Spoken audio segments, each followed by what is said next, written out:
a biblical perspective on life, culture and current events. This is 2020 on Vision. You might have received the news this week with some dismay. The fact that our Prime Minister, Anthony Albanese, has announced that Australia will join Canada and the UK and France in recognising a Palestinian state. Now, not everybody thinks that's a great idea, and Bill Muehlenberg from Culture Watch has made this a bit of a focus on a number of articles that he's written through the week, and he's back with us today. Hey, Bill, welcome back to 2020. Thanks again, Neil. Bill, what's the big problem with our Prime Minister announcing that Australia will align with Canada and the UK and France and recognise a Palestinian state? Well, a big problem is to recognize something that doesn't exist. It's kind of hard to do. There not only is not and never has been such a thing as a Palestinian state, even the very notion of Palestinians, quote, can be all very nebulous and dodgy.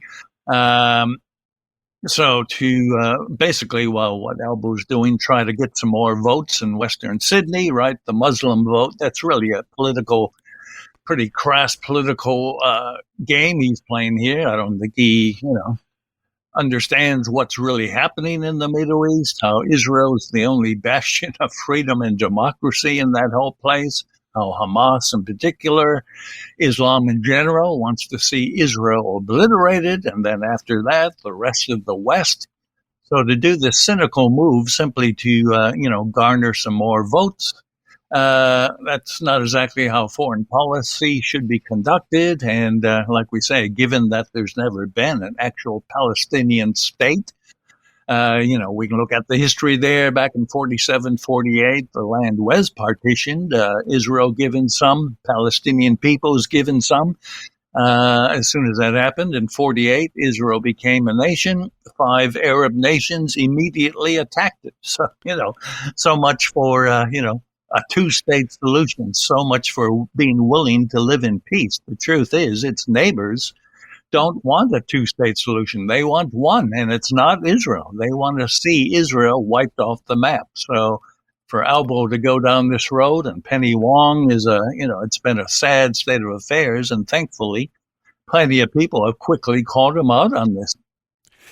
We could call it ignorance. Some might say there's some naivety in our Prime Minister not recognising some of particularly the religious issues that go on in the Middle East. The other alternative, stupidity. I'm not going to ask you what you think there, but the concept of rewarding terrorism, that's what's come up as a label for our Prime Minister and our Foreign Minister, and really it puts Australia in that context of rewarding the terrorism of Hamas.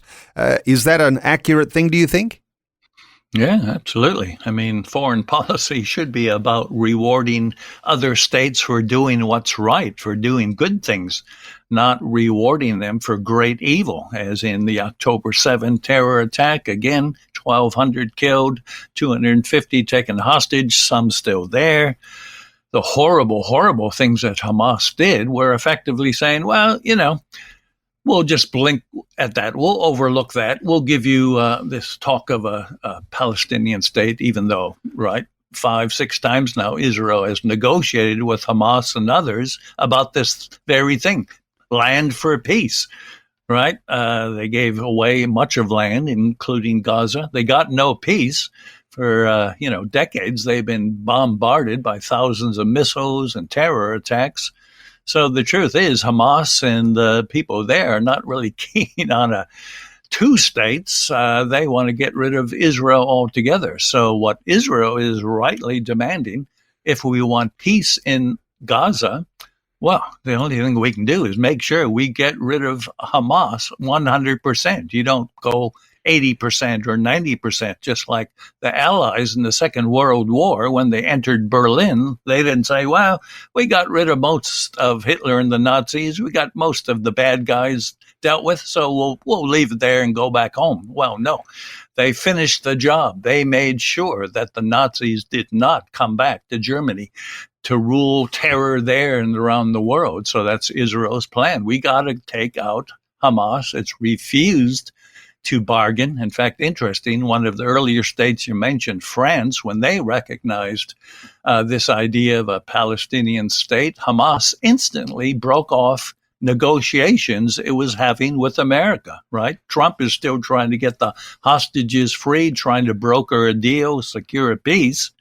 But as soon as some of these dumb Western countries, as you say, Canada, France, UK, and now Australia, start talking about, hey, we're going to recognize you guys, well, Hamas has got no incentive any longer to try to comply or, deal with the situation that they themselves have caused. So it's bad all around. It's bad policy. It's bad way to treat a nation or group of people that is targeting a nation. And thankfully, as I say, everybody from, say, a Lyle Shelton, a Pauline Hanson, Jacinta Price, Greg Sheridan, Craig Kelly, there's been a whole list, Tony Abbott, all within a day of Albanese coming out with this. They all rightly and soundly condemned for doing it. So thankfully we got a few, sober, clear-headed voices left. Moral sanity prevails in some, but it's really not there in the Labour Party. I imagine, Bill, no one ought to be surprised by Anthony Albanese's stance, because for decades now, he has held the thought of a two-state solution being the answer to the problem. And now recognising the state of Palestine is a way that he can see that moving to fruition.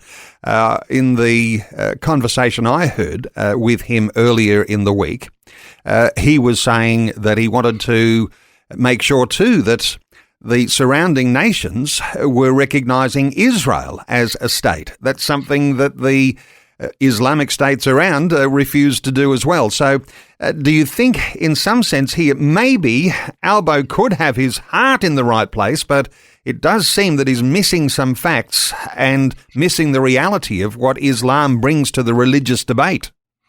Well, he's missing plenty, that's for sure. And we have to remember who this guy is, right? A long-standing socialist left politician, right? He spent his whole life as a political operative promoting radical leftist causes. He sat down with Yasser Arafat.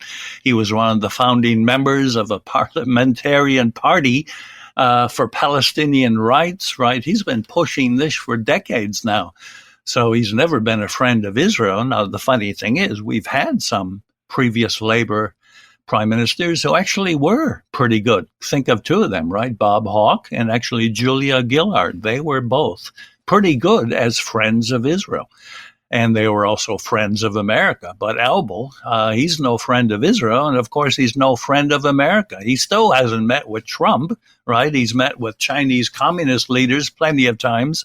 He's met with Muslim leaders plenty of times, but he still hasn't met with the leader of the free world. So that in itself tells you all you need to know.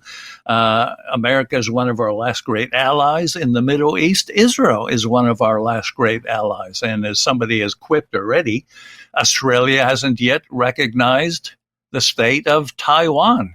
And somebody said, well, what is it going to take, right? See a lot of Jews killed and an uprising at a music festival, and then Albo might come around and recognize the state of Taiwan.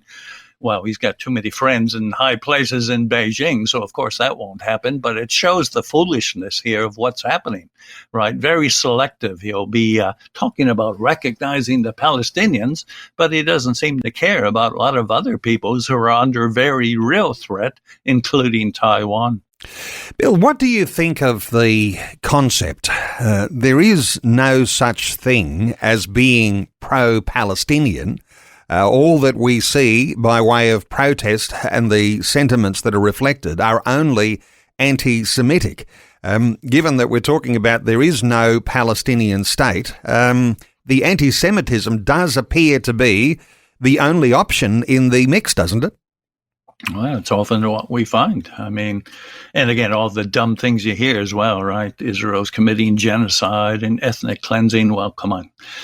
In the hours after October 7, Israel, if they wanted, could have wiped all 2 million Palestinians off the face of the map if they wanted to, but they haven't. They very carefully with precise targeting, went after Hamas operatives trying their best to save civilians. And we know today that many Palestinians in Gaza also don't want Hamas ruling them. In fact, a number of Arab states have recently come out saying, yeah, we got to get rid of Hamas. So it seems even some surrounding nations are now seeing how bad Hamas is, and yet Elbow can't seem to figure this out. You cannot deal with or negotiate with terrorists. You have to, you have to get rid of that threat. It's an existential threat. So Hamas is sadly just playing, as we say, with his Muslim votes here and his long-standing leftist agendas, which has never been Israel-friendly. It's never been friendly to those who are really suffering. So it's, he's playing his games as a far-left Labour politician, and thankfully a lot of people are seeing through it. You know, Bill, for Christians, it certainly seems to be very shaky and very dangerous ground to side as an anti-Semite, to be against the people of Israel. When you're thinking of Christians and how we respond to these things, what comes to mind for you as the sort of principles that as a Christian you might be very mindful of before you begin to take sides, especially against Israel? Yeah, well, I've said a lot lately that there's kind of two syndromes going around, Trump derangement syndrome, but also Israel derangement syndrome. In both cases, a real irrational hatred of Trump and Israel. Now, to say you support Trump and Israel does not for a moment mean you think they're perfect or without fault or can do no wrong. They have both done heaps of things that are wrong. But look at what they're doing. Look at what they're standing against. Trump against the woeful Dems who are just pushing such an anti-faith, anti-family, anti-freedom agenda. I'm glad Trump's there. Same with Israel, the old democracy in the Middle East, standing against these, surrounded by 22 Muslim nations, Arabic nations that are, most have said, we want to see eliminated Israel, and then the West. So it's more supporting who are they, what they are doing against some real enemies. Israel is not perfect, but hey, I'll take Israel any day of the week over many of its neighbors where there are no human rights. There is no pluralism. There is no freedom. There is no democracy. There is no rule of law. So for all of its faults, give me Israel. And as the Christian knows, we're told to pray for the peace of Jerusalem. So yeah, we pray for its leaders today that they come up with good, moral, even godly policies as they seek to defend themselves and stay alive in a very ugly and hard part of the world that they exist in. Bill, the title of one of your articles this week says, Australia sells out Israel and sides with terrorism. Let me just put you on the spot here. Because if we think of us Aussies, and hey, you've been around a long time, Bill, we're accepting you as a, you might have, might not even have citizenship, but you've been here a long, long time. So we're talking about Aussies. Aussies siding with Hamas. Is that siding against God? Well, to the extent that Hamas is a terrorist organization that has no value for human life, wants to see Israel obliterated, treats its own people horrifically.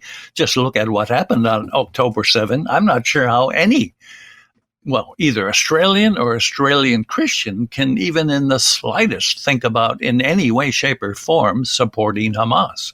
Again, to say that does not mean we give carte blanche to Israel. It's not perfect. It's got issues that we can assess, we can criticize.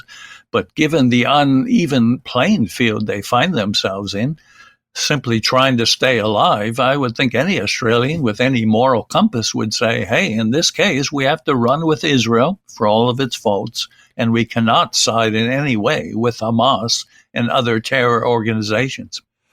Okay, let me point listeners to the articles Bill Muehlenberg's been writing this week. The one we're really talking about today is called Australia Sells Out Israel and Sides with Terrorism. A bunch of other articles too on his site that you can find at billmuehlenberg.com or simply Google Culture Watch, one word.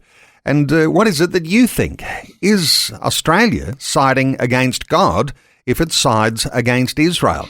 That's one of those questions perhaps needs a little bit of deeper thought. Bill Muehlenberg, thank you so much for another great segment today on 2020. Thanks again, Neil.